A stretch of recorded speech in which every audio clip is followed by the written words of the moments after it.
അസ്സലാമു അലൈക്കും വറഹ്മത്തുള്ളാഹി തആല വബറകാതുഹു. എല്ലാവർക്കും സുഖമെന്ന് കരുതുന്നു.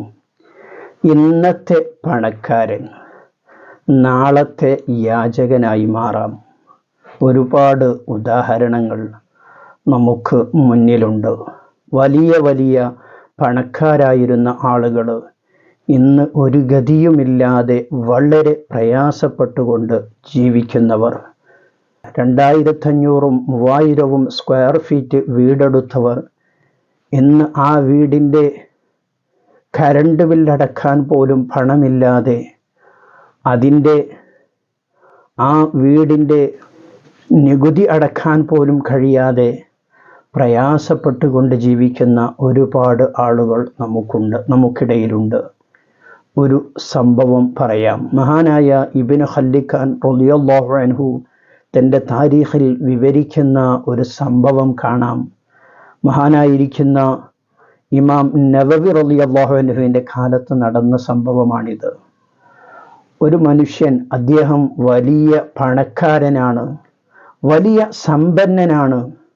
അദ്ദേഹം ഒരു ദിവസം ഒരു ചുട്ട കോഴിയെ ഇങ്ങനെ ഭക്ഷിക്കുന്ന സമയത്ത് അതാ ഒരു യാചകനായിരിക്കുന്ന മനുഷ്യൻ അദ്ദേഹത്തിൻ്റെ വീട്ടിൻ്റെ മുന്നിൽ വന്നുകൊണ്ട് ഭക്ഷണത്തിനായി യാചിക്കുകയാണ്. വല്ലതും തരണേ, ഭക്ഷണം എനിക്ക് എന്തെങ്കിലും തരണേ എന്ന് യാചിക്കുമ്പോൾ ആ മനുഷ്യൻ തൻ്റെ പ്രിയപ്പെട്ട ഭാര്യയെ വിളിച്ചുകൊണ്ട് പറയുന്നു, അദ്ദേഹത്തോട് ഒന്നുമില്ല, ഇവിടെ പോയിക്കൊള്ളാൻ പറയണമെന്ന് പറയുമ്പോൾ ആ ഭാര്യ ഇറങ്ങി വന്നുകൊണ്ട് ഈ യാചകനായിരിക്കുന്ന മനുഷ്യനോട് പറയുന്നു, ഇവിടെ ഒന്നുമില്ല, നിങ്ങൾ പോയിക്കോളൂ എന്ന് പറഞ്ഞുകൊണ്ട് ആ മനുഷ്യനെ തിരിച്ചയക്കുന്നു.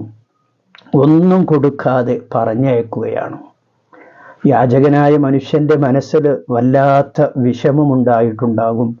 വലിയ സമ്പന്നനായിരിക്കുന്ന ഈ മനുഷ്യൻ എനിക്ക് ഒരു കുറഞ്ഞ ഭക്ഷണം പോലും തന്നില്ലല്ലോ എന്ന വിഷമത്തിൽ അദ്ദേഹം ആ വീടിൻ്റെ പടി ഇറങ്ങുകയാണ്. കാലങ്ങൾ കഴിഞ്ഞു.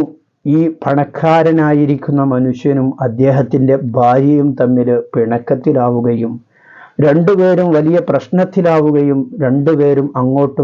രണ്ടുപേരും ത്വലാഖ് ചൊല്ലി പിരിഞ്ഞു. ഈ പെണ്ണിനെ മറ്റൊരാൾ വിവാഹം കഴിച്ചു. അങ്ങനെ അവർ രണ്ടുപേരും സുഖത്തിലായി ഇങ്ങനെ ജീവിക്കുന്ന സമയത്ത് ആ ഭർത്താവ്, രണ്ടാമത് വിവാഹം കഴിച്ച ആ സ്ത്രീയുടെ ഭർത്താവ് ഇങ്ങനെ നല്ല ചുട്ട കോഴിയൊക്കെ ഇങ്ങനെ ഭക്ഷിക്കുന്ന സമയത്ത് അതാ വീടിനരികിൽ ഒരു യാചകൻ വരികയാണ്. യാചകൻ വന്നിട്ട് വാതിലിന് മുട്ടുന്ന സമയത്ത് തുറന്നു നോക്കുമ്പോൾ വീട്ടുമുറ്റത്ത് ഒരു യാചകനെ കാണുകയാണ്. അദ്ദേഹം പറഞ്ഞു, വല്ല ഭക്ഷണവും എനിക്ക് തരണം, ഒരുപാട് നാളായി ഭക്ഷണം കഴിച്ചിട്ട് എന്ന് പറയുമ്പോൾ ഈ മനുഷ്യൻ തിന്നുന്ന ഭക്ഷണം അതിൽ നിന്ന് കുറച്ചെടുത്തുകൊണ്ട് പ്രിയപ്പെട്ട ഭാര്യയോട് പറയുന്നു, ഇത് നിങ്ങൾ ആ പുറത്തുള്ള യാചകന് കൊണ്ടുപോയി കൊടുക്കണമെന്ന് പറയുമ്പോൾ ആ ഭാര്യ ഈ ഭക്ഷണപാത്രവുമായി ഇങ്ങനെ വന്ന് പുറത്തു നിൽക്കുന്ന യാചകൻ ഇങ്ങനെ കൊടുക്കുമ്പോൾ ആ ഭാര്യ ഇങ്ങനെ യാചകനെ ശ്രദ്ധിച്ചു നോക്കുമ്പോൾ, സുബ്ഹാനല്ലാഹ്, ഇത് എൻ്റെ ആദ്യത്തെ ഭർത്താവാണല്ലോ, എങ്ങനെ ഇദ്ദേഹം ഇത്രയും വലിയ ദരിദ്രനായി? വലിയ പണക്കാരനും അഹങ്കാരിയുമായിരുന്ന അദ്ദേഹത്തെ അന്ന് ആ യാചകനായി വന്നിരുന്ന മനുഷ്യനാണ് എന്നെ വിവാഹം കഴിച്ചത് എന്നും ഇപ്പോൾ യാചകനായി എൻ്റെ മുന്നിൽ നിൽക്കുന്നത് അന്നത്തെ എൻ്റെ ഭർത്താവാണ് എന്നും ആ ഭാര്യ തിരിച്ചറിയുന്ന രംഗം ഒന്ന് ആലോചിച്ചു നോക്കൂ പ്രിയമുള്ളവരെ. വലിയ പണക്കാരനായിരുന്ന അദ്ദേഹത്തെ പാവങ്ങൾക്ക് വല്ലതും കൊടുക്കുന്നതിന് മേലെ തടഞ്ഞു വെച്ചത് കാരണമായി അല്ലാഹു തആല അദ്ദേഹത്തെ പാഠം പഠിപ്പിച്ചിട്ടുണ്ടെങ്കിൽ, മഹാനായ ഇബ്നു ഖല്ലിഖാൻ റളിയല്ലാഹു അൻഹു അവിടെ നിന്ന് രേഖപ്പെടുത്തിയ സംഭവം നമുക്ക് കാണാൻ കഴിയും.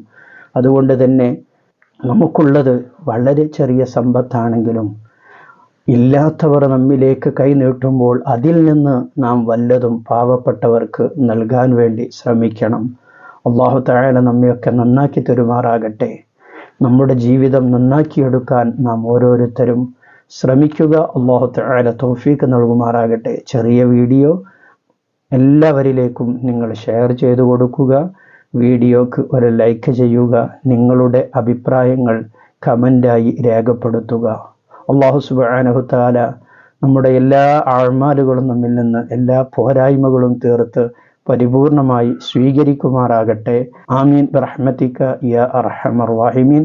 മറ്റൊരു വീഡിയോയിൽ മറ്റൊരു വിഷയവുമായി നമുക്ക് വീണ്ടും കാണാം. സ്നേഹത്തോടെ അസ്സലാമു അലൈക്കും വറഹ്മത്തുള്ളാഹി.